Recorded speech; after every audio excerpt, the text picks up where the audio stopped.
বাংলাদেশের লুকো একটি ছড়া আছে এই লাল শাক নিয়ে।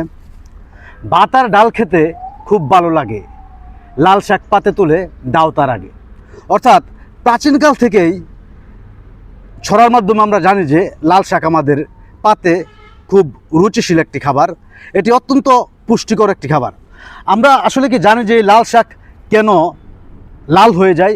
আমরা জানি যে সকল প্রকার শাকসবজি সবুজ থাকে, কেন এটা লাল হয়ে যায়? আমরা জানি লাল শাকের পাতার মধ্যে আছে প্লাস্টিড, এই প্লাস্টিডের মধ্যে থাকে ক্লোরোফিল। ক্লোরোফিল 3 প্রকারের। লাল শাকের মধ্যে থাকে ক্লোরোফিল, মূলত এই কারণেই লাল শাক লাল হয়ে যায়। আর লাল শাক অত্যন্ত পুষ্টিকর, এই শাকের মধ্যে প্রচুর পরিমাণে আয়রন রয়েছে। বিশেষ করে যারা গর্ভবতী মহিলা, তারা আমাদের দেশে বর্তমানে গর্ভবতী মহিলাদেরকে ডাক্তাররা ফলিক অ্যাসিডের ট্যাবলেট দিয়ে থাকেন। আমি বলবো যে আপনারা ফলিক অ্যাসিডের পাশাপাশি লাল শাক খেতে পারেন, কারণ লাল শাকে অত্যন্ত বেশি পরিমাণে আয়রন এবং ফসফরাস রয়েছে। এবং লাল শাকের আরও গুণাগুণ রয়েছে, যাদের কিডনিতে সমস্যা আছে তারা নিয়মিত লাল শাক খেতে পারেন। এবং লাল শাকে রয়েছে ক্যারোটিন নামক উপাদান, যেটি আপনার চোখের স্বাস্থ্যের জন্য অত্যন্ত উপকারী।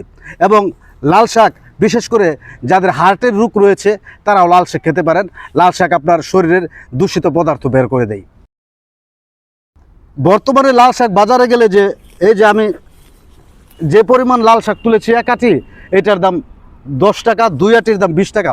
কিন্তু লাল শাক আপনি অতি সহজেই আপনার বাড়ির আশেপাশে আনাচে কানাচে চাষ করতে পারবেন। আপনাদের বাড়ির আশপাশে যদি ছোটো টুকরো জমি থাকে, সেগুলো পতিত না করে যে কোনো ধরনের সবজি চাষ করতে পারেন। বিশেষ করে এখন হেমন্তকাল চলছে, শীত আসি করছে।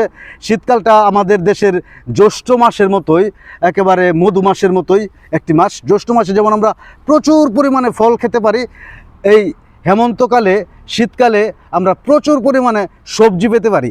সেজন্য আমি অনুরোধ করবো, আপনাদের বাড়ির আশপাশে ছোটো এক টুকরো চিলতে জমি থাকলে অবশ্যই লাল শাক চাষ করতে পারেন। ধন্যবাদ সবাইকে।